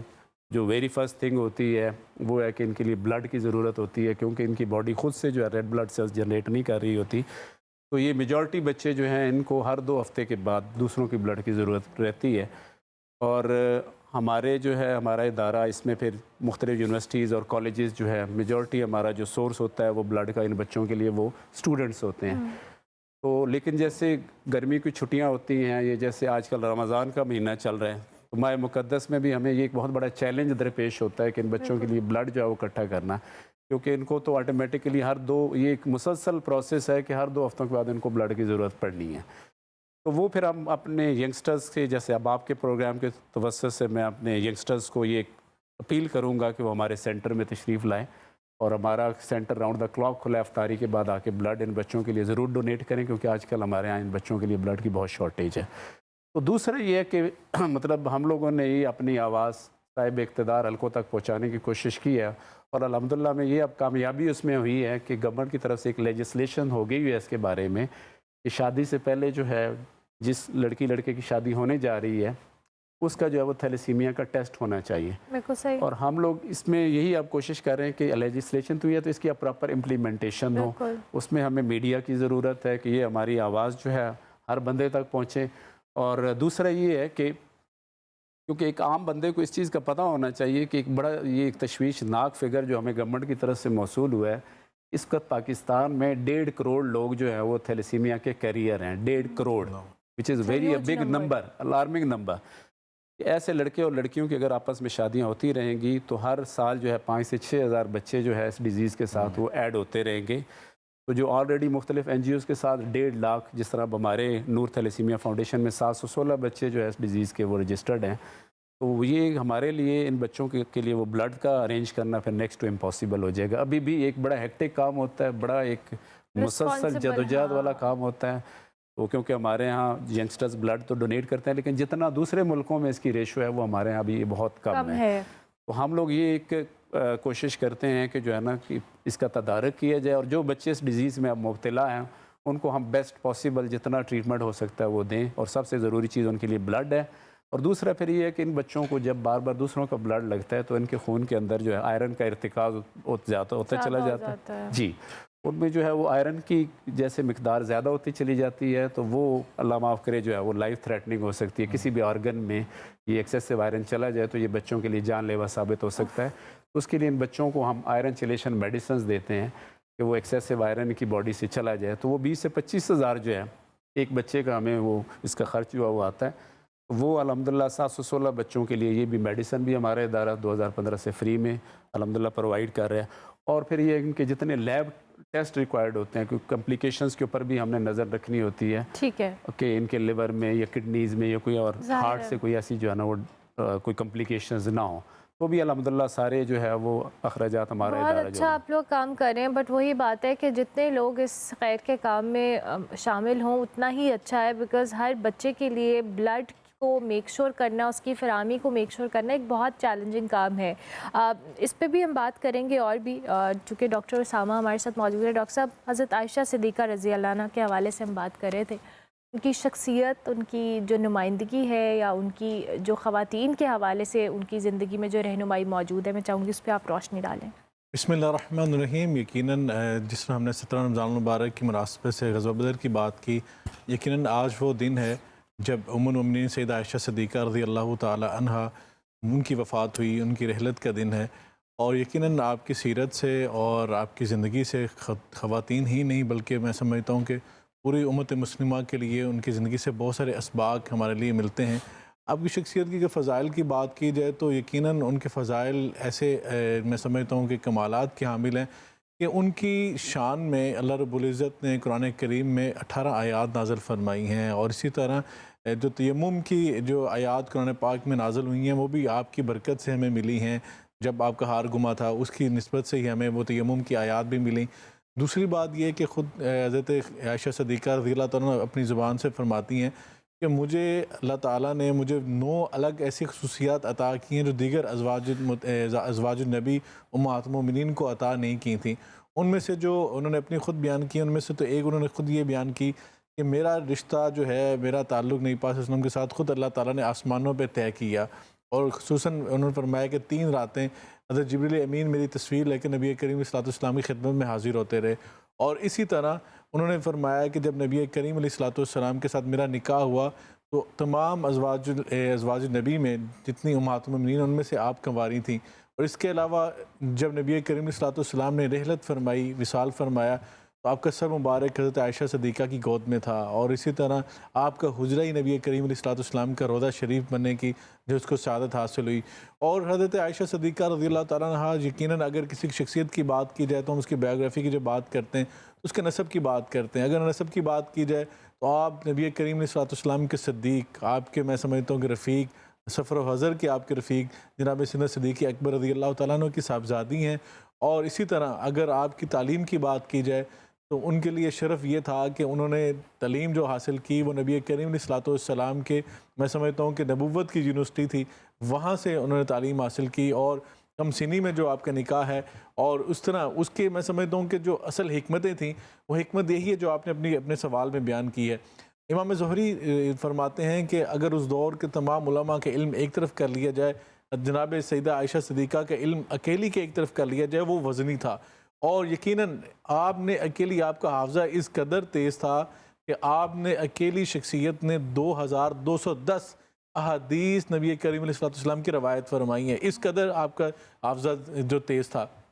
اور اگر بات کی جائے آپ کے علم کے حوالے سے تو آپ کا علم جو تھا، قرآن کی تفسیر کی بات ہو، نبی کریم علیہ السلام کی حدیث کی بھی آپ نے بات سنی کہ 2210 روایت آپ نے خود بیان فرمائی ہیں، حدیث کا علم ہو، اسی طرح فقہ کا علم ہو، اسی طرح ادب کا علم ہو، شاعری کا علم ہو، اسی طرح نسب کا علم ہو، یعنی کہ اس دور میں تاریخ اور لوگوں کے جو تھے میں سمجھتا ہوں شجرہ جو تھا اس طرح ان کو اتنا زبانی یاد ہوتا تھا، اس سے زیادہ کسی کو یاد نہیں تھا۔ اور اسی کے ساتھ ساتھ اگر بات کریں طب کا علم جو تھا، میڈیکل کا جو علم تھا، وہ حضرت عائشہ صدیقہ رضی اللہ تعالیٰ عنہ کے پاس تھا، اور لوگ آپ سے آ کے مسائل پوچھا کرتے، بڑے بڑے صحابہ کرام خود جو ہے حضرت ابو موسیٰ اشعری رضی اللہ تعالیٰ عنہ بیان کرتے ہیں کہ جب ہمیں کسی حدیث کی سمجھ نہیں آتی تھی ہم حضرت عائشہ صدیقہ کے دروازے پر آ جاتے، ان سے آ کے پوچھتے، وہ ہمیں مسائل میں ہماری آگاہی فرماتی۔ اور کہا جائے اگر خواتین کے علم کی بات کی جائے، خواتین کے مسائل کے اوپر بات کی جائے تو یہ اس میں بالکل بے جانا ہوگا کہ 70% جو خواتین کے مسائل کے حوالے سے جو رہنمائی ہے وہ حضرت عائشہ صدیقہ، کیونکہ ہر وقت رسول اللہ صلی اللہ علیہ وسلم کے ساتھ تھیں، آپ کے گھر میں تھیں، تو اللہ کے رسول سے ڈائریکٹ مسائل پوچھ لیا کرتی، اور پھر بڑے صحابہ خلفاء راشدین بہت سارے مسائل میں آپ سے مشورہ کیا کرتے، آپ سے رائے لیا کرتے۔ اور جب حج کا موقع ہوتا تو دیگر جو علاقوں سے، دیگر ممالک سے جو صحابہ یا اس دور کے اہل علم تشریف لاتے تو حضرت عائشہ صدیقہ کی خدمت میں حاضر ہوتے، ان مسائل کے حوالے سے رہنمائی لیتے۔ تو اس سے ثابت ہوتا ہے کہ اسلام میں خواتین کو کس قدر اہمیت اور مقام دیا گیا کہ بڑے بڑے صحابہ جو بڑے بڑے مسائل کے بارے سے جب انہیں کوئی مسئلہ درکار ہوتا تھا وہ حضرت عائشہ سے آ کے رائے لیا کرتے، اس پہ عمل کیا کرتے۔ تو اسلام نے کس قدر خواتین کو آزادی دی ہے، اور یقیناً میں سمجھتا ہوں کہ حضرت عائشہ صدیقہ رضی اللہ تعالیٰ عنہ کے جو فضائل ہیں اس میں یہ بڑا اہم میں سمجھتا ہوں کہ ایک واقعہ جو واقعہ عفق جس کا ہم بار بار بیان بھی کرتے ہیں کہ جب بدباطن لوگوں نے اس وقت، اللہ تعالیٰ نے قرآن پاک میں 3 گواہیوں کی بات کی ہے، حضرت یوسف علیہ السلام کی گواہی کی بات کی ہے، اسی طرح حضرت مریم علیہ السلام کی گواہی کی بات کی ہے، اور حضرت عائشہ کی گواہی کی بات کی ہے۔ جب اس دور کے بدباطن لوگوں نے حضرت عائشہ صدیقہ رضی اللہ تعالیٰ عنہ پر تہمت لگانے کی بات کی، آپ کی شخصیت پہ بات کی، تو نبی کریم صلی اللہ علیہ وسلم نے اس حوالے سے جب صحابہ سے پوچھا اور انویسٹیگیشن کی تو حضرت عائشہ صدیقہ رضی اللہ تعالیٰ عنہ سے بات نہیں کی، اللہ کے رسول صلی اللہ علیہ وسلم نے بالکل کوئی بات نہیں کی، حتیٰ کہ نوبت یہاں تک آ کے اللہ کے رسول گھر کے دروازے پہ تشریف لاتے، گھر پہ آتے تو حضرت عائشہ سے بات نہ کرتے، تو حضرت عائشہ سے یہ بات جو تھی وہ برداشت نہیں ہو رہی تھی۔ تو آپ کی تکلیف کا عالم یہ تھا کہ آپ جو نبی پاک صلی اللہ علیہ وسلم جو بہت زیادہ دلجوئی فرمایا کرتے، ان کے ساتھ اکثر دوڑ لگایا کرتے، ان کو جو ہے ان کے ساتھ دلجوئی کیا کرتے، لیکن آپ نوبت یہاں تک تھی کہ اللہ کے رسول سے بات نہیں کر رہے. تو یقیناً ایک انسان جو ہے وہ کس قدر اس چیز کو فیل کرتا ہے جب پارٹنر جو ہے آپ کا وہ جو آپ کے ساتھ محبت اور جو ہے یگانگت اور فریفتی کا عالم یہ ہو کہ آپ کے ساتھ بہت زیادہ دلجوئی ہو، تو اچانک ایک معاملہ ایسا ہو کہ بات بھی نہ ہو رہی ہو اور آپ کی شخصیت کے حوالے سے کوئی ایسی بات بھی ہو رہی ہو. تو عائشہ صدیقہ جو تھیں وہ نبی پاک صلی اللہ علیہ وسلم کے گھر چھوڑ کے اپنے والدین کے گھر چلے گئیں اور وہاں پہ جا کے انہوں نے تنہائی کا جو ہے دامن تھام لیا اور اکیلے بیٹھ کے تنہائی میں ہزاروں قطار روتی، اللہ کی بارگاہ میں گڑ گڑاتی، یا اللہ تو ہی میرا جو ہے کوئی حل میرا جو ہے پیش فرمائے. اب کیا ہوا کہ اللہ کے رسول صلی اللہ علیہ وسلم ایک دن حضرت عائشہ صدیقہ رضی اللہ عنہ کا پتہ کرنے کے لیے حضرت ابوبکر گھر تشریف لائے، دروازے پہ دستک ہوئی، اندر آئے تو آ کے اللہ کے رسول صلی اللہ علیہ وسلم نے جب حضرت عائشہ کو دیکھا، حضرت عائشہ جو تھیں وہ غم کی حالت میں بستر پر لگ چکی تھیں، رو رہی تھیں، ان کے آنسو خشک ہو چکے تھے. تو اللہ کے رسول صلی اللہ علیہ وسلم نے حضرت عائشہ سے فرمایا کہ حضرت عائشہ سے کہ عائشہ اگر تم سے کوئی غلطی سرزد ہوگی ہو تو اللہ سے معافی مانگ لو. اتنا کہنا تھا کہ حضرت عائشہ رضی اللہ تعالیٰ عنہ کہتی ہیں کہ میرے آنسو خشک ہو چکے تھے، اس کے بعد میری غم کی کیفیت اور بڑھ گئی کہ اللہ کے رسول صلی اللہ علیہ وسلم میری بات کی یقین کیوں نہیں کر رہے. تو اس وقت حضرت عائشہ نے نبی کریم علیہ السلام سے بات ایک عرض کی کہ میں اب وہی بات کہوں گی، مجھے غم کے مارے نا ان سے ان کے منہ پہ حضرت یعقوب علیہ السلام کا نام، جو حضرت یوسف علیہ السلام کے بابا ان کا نام نہیں آیا. کہتی ہیں کہ میں اب وہی بات کروں گی حضرت یوسف علیہ السلام کے بابا نے فرمائی تھی کہ میرا اللہ ہی جو ہے میرے لیے کوئی رستہ نکالے گا. ابھی یہ بات کر رہی تھیں کہ خود کہتی ہیں، خود روایت کرتی ہیں کہ نبی کریم علیہ السلام وہیں تشریف فرما تھے کہ آپ کے چہرہ انور پر، آپ کے پیشانی مبارک پر پسینے کے قطرے جو تھے یہ موتیوں کی طرح چمکنے لگی، کیونکہ یہ وہی کی نشانی تھی. تو کہنے لگیں کہ نبی صلی اللہ علیہ وسلم پہ وہ کیفیت طاری ہوگی. تو تھوڑی دیر بعد کیا ہوا، اللہ کے رسول صلی اللہ علیہ وسلم نے وہ آیات پڑھ کے سنائیں جو 18 آیات سورہ نور کے اندر حضرت عائشہ کی پاک دامنی کے لیے اللہ تعالیٰ نے نازل فرمائی. وَلَوْلَا إِذْ سَمِعْتُمُوهُ قُلْتُم مَّا يَكُونُ لَنَا أَن نَتَكَلَّمَ بِهَٰذَا سُبْحَانَكَ هَٰذَا بُهْتَانٌ عَظِيمٌ. جب آپ نے یہ سنی تھی بات، جب آپ نے یہ بات سنی تھی تو آپ نے یہ کیوں گمان کیا اور یہ کیوں بات کی؟ آپ کو یہ کہنا چاہیے سبحانہ کہ یا اللہ تیری ذات پاک ہے، ھذا بہتان عظیم، یہ تو بہت بڑا بہتان ہے. یقیناً نبی پاک صلی اللہ علیہ وسلم کی زندگی کا ہر پہلو ہمیں امت کو سمجھانے کے لیے ہے، یقیناً ہماری امت کی رہنمائی کے لیے ہے. اور یقیناً جب اللہ کے رسول صلی اللہ علیہ وسلم نے یہ آیات پڑھ کے سنائی تو حضرت عائشہ کا کیا حال ہوگا، حضرت عائشہ کے والدین کا کیا حال ہوگا. اور یقیناً حضرت عائشہ فخر سے فرمایا کرتی تھیں کہ اللہ نے میری پاکدانی آسمانوں سے نازل فرمائی. دیکھیں قرآن میں اللہ نے تو یوسف علیہ السلام کی بات کی نا، تو وہاں پہ اللہ نے فرمایا وَشَاہِدَ شَاہِدٌ مِنْ أَهْلِهَا. ہم نے وہاں سے کسی کو ایک گواہ کھڑا کر کے ہم نے کہہ دیا کہ اگر قمیض آگے سے پھٹی ہے تو معاملہ اور ہے، پیچھے سے قمیض یوسف کی پھٹی ہے تو معاملہ اور ہے. تو اسی طرح حضرت مریم علیہ السلام کی باری یہی، تو حضرت مریم علیہ السلام کے بیٹے حضرت عیسیٰ علیہ السلام نے چند دنوں کے جو تھے انہوں نے ان کی گود میں خطاب فرما کے اپنی ماں کی پاک دامنی گواہی دی. لیکن حضرت عائشہ کے جب معاملہ آیا تو خود رب تعالیٰ نے اپنی زبان سے آسمانوں سے وحی نازل فرما کر ان کی پاک دامنی گواہی دی ہے. تو یقیناً حضرت عائشہ کے فضائل میں خود یہ واضح طور پہ بیان کرتی میرے فضائل کے بہت زیادہ تھے. دوسری جو بڑی اہم بات ہے وہ یہ ہے کہ اس دور میں جو علوم تھے نبی پاک صلی اللہ علیہ وسلم نے حضرت عائشہ کو کسی علم سے نہیں روکا. شاعری کا علم اس دور میں عام تھا، حضرت عائشہ رضی اللہ عنہ نے وہ حاصل کیا. آپ کم سنی کے عالم میں، آپ چھوٹی عمر میں شیریں کلام تھیں، فصیح اللسان تھیں. صحابہ فرماتے ہیں کہ اس قدر آپ کی زبان شیریں تھی اور اتنی فصیح اللسان عربی آپ بولتی تھی. اور اس کے ساتھ ساتھ انصاب کا علم جو تھا، نسب جو تھے، نسب آپ کو اس قدر یاد تھے کہ آپ کسی بھی خاندان کے بارے میں بتاتے ہیں، اس کے باپ دادا پوری لڑی جو تھیں وہ زبانی بیان کر دیتی تھیں. اسی طرح طب کے بارے میں اور غزوات کے کتنے واقعات ہیں کہ جب صحابہ زخمی ہوا کرتے، نبی کریم صلی اللہ علیہ وسلم خود جب احد میں آپ کے دندان مبارک شہید ہوئے تو کس نے جا کے مرہم پٹی کی ہے؟ حضرت عائشہ صدیقہ رضی اللہ تعالیٰ عنہا تھیں اور خصوصاً ساتھ سیدہ فاطمہ زہرا سلام اللہ علیہا تھیں. اور دوسرا بڑا اہم پہلو ہے جو یہاں پہ سمجھنے کی ضرورت ہے کہ اہل بیت اطہار اور صحابہ امہات المومنین کے آپس میں محبت جو تھی، احترام کا رشتہ جو تھا وہ بڑا عظیم ایک رشتہ تھا. حضرت عائشہ صدیقہ رضی اللہ تعالیٰ عنہا اور سیدہ فاطمہ زہرا سلام اللہ علیہا کے گھر کی دیوار سانجی تھی اور درمیان میں ایک ونڈو تھی. دونوں ماں بیٹی جو تھیں حضرت عائشہ حضرت فاطمہ سے عمر میں چھوٹی تھیں، لیکن اس کے باوجود آپس میں احترام کا عالم یہ تھا کہ آپس میں گھر کے معاملات، گھر کی جو چیزیں تھیں وہ ڈسکس کیا کرتی. اور حضرت عائشہ رضی اللہ تعالیٰ عنہا نے حضرت فاطمہ کی شان میں جو احادیث ہیں، جتنی احادیث کی کتابیں حضرت فاطمہ کی شان میں جس قدر احادیث ملتی ہیں وہ ساری کی ساری عائشہ نے بیان کی ہیں. تو یقیناً میں سمجھتا ہوں کہ ہمیں آج جو ہے افراد و تفرید کی بجائے امت کو وحدت کا راستہ دکھانا ہے, اور یقیناً خواتین کے لیے رول ماڈل ہیں حضرت عائشہ صدیقہ رضی اللہ تعالی عنہا, کہ انہوں نے 58 ایئرز کی عمر میں جو رحلت فرمائی, وصال فرمایا. تو اتنا لمبا عرصہ ہے کہ آپ نے حج کثرت کے ساتھ کی ہے, آپ نے سخاوت کثرت کے ساتھ کی. آج ہم بعض اوقات خواتین کی جب بات کرتے ہیں تو حضرت عائشہ صدیقہ تو اس باپ کی بیٹی ہیں جنہوں نے سارا مال اللہ کی راہ میں خرچ کر دیا, اور حضرت عائشہ کی جو بہن تھی حضرت اسماء بنت امیس, وہ کیا کرتی تھیں, وہ تھوڑے تھوڑے پیسے اکٹھے کر کے وہ اللہ کی راہ میں خرچ کیا کرتی. حضرت عائشہ کے بعد جو آتا وہ اللہ کی راہ میں خرچ کر دیا کرتی. دونوں بہنوں کا فرق یہ تھا. لیکن آج یقیناً ہم بعض اوقات ہمارے گھروں میں اتنی فراوانی بھی الحمدللہ ہوتی ہے, بہت ساری اللہ تعالیٰ کی نعمتیں بھی ہیں, لیکن اللہ کی راہ میں خرچ کرنے کا جذبہ وہ نہیں ہوتا جو اللہ تعالیٰ کو مطلوب ہے, مقصود ہے رمضان المبارک کی نسبت کے ساتھ. تو یقیناً اگر حضرت عائشہ کی ہم بات کر رہے ہیں, فضائل کی بات کر رہے ہیں, ان کے علوم پہ بات کر رہے ہیں, تو یقیناً آج اگر ہم سمجھ لیتے ہیں خواتین کے مسائل کو, ہمارے لیے رول ماڈل سچی بات ہے امہات المؤمنین ہیں, ازواج النبی ہیں, اور اسی طرح نبی پاک صلی اللہ علیہ وسلم کی بنات ہیں, اور خصوصاً سیدہ فاطمہ الزہرا سلام اللہ علیہ, ان کی ذات پاک اور حضرت عائشہ صدیقہ کی ذات پاک جو ہے, ان کو جب تک ہم نہیں پڑھیں گے تو میں سمجھتا ہوں کہ ہم اپنے رول ماڈل نہیں ملیں گی. اور اگر ہم چاہتے ہیں کہ جنت کا ہمیں جو پروانہ ملے تو ہمیں خواتین جنت کا کردار بھی پڑھنا ہے,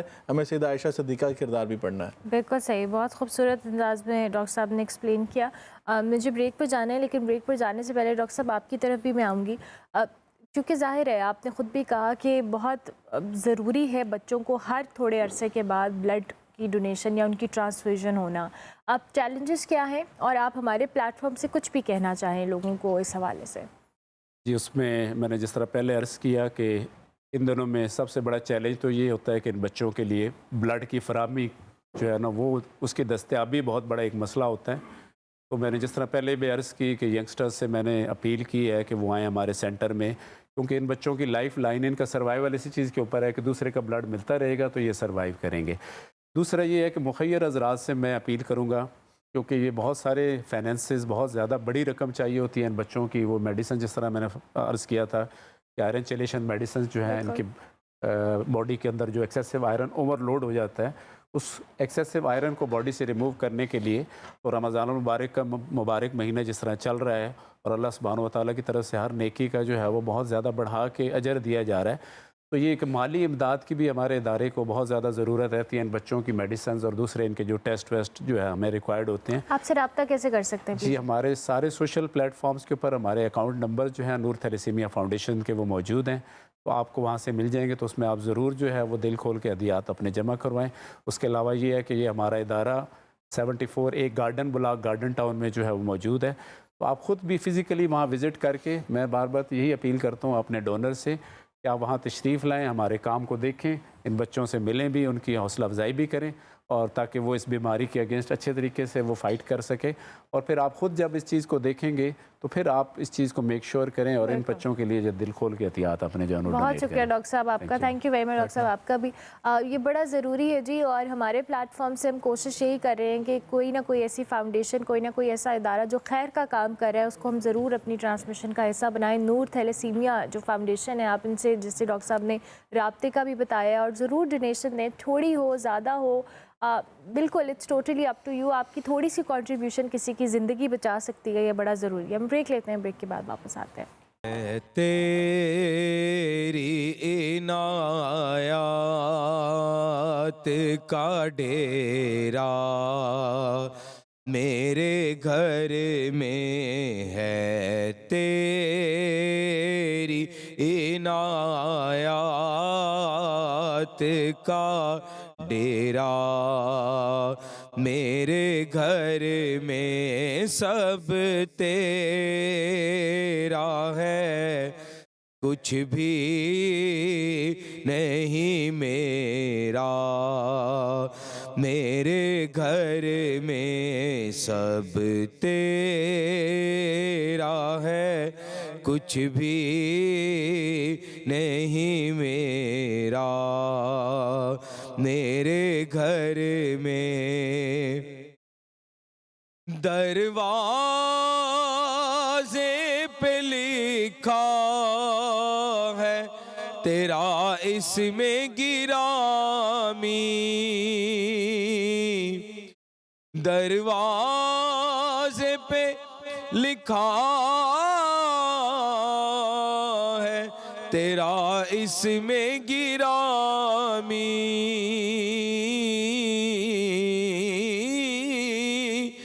دروازے پہ لکھا ہے تیرا اس میں گرامی آتا نہیں بھولے سے اندھیرا میرے گھر میں آتا نہیں بھولے سے اندھیرا میرے گھر میں مدت سے میرے دل میں ہے ارمان زیارت مدت سے میرے دل میں ہے ارمان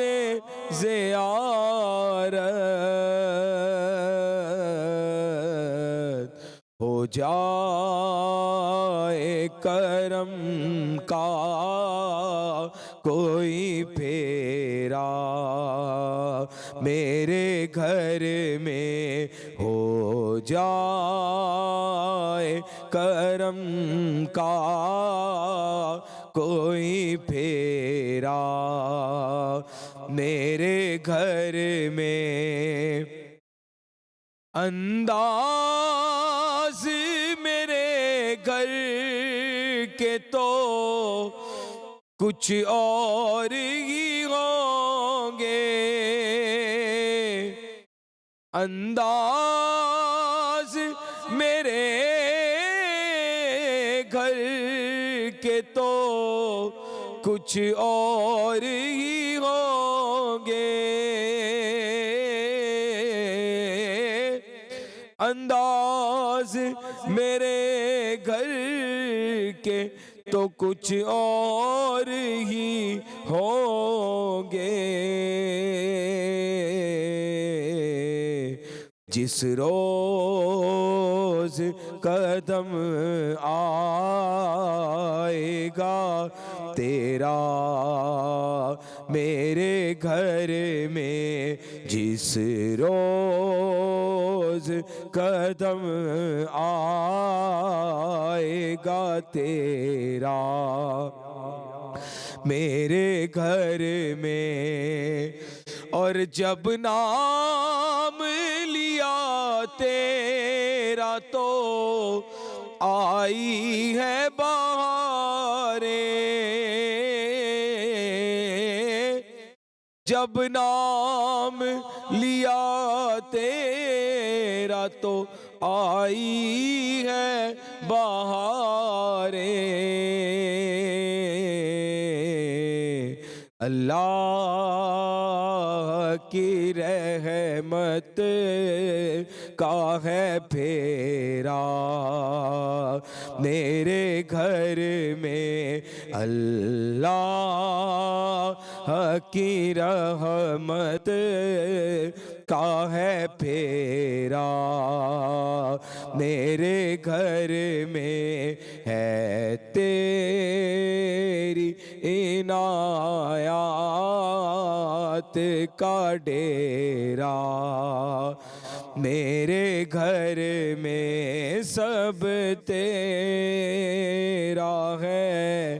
کچھ بھی نہیں میرا میرے گھر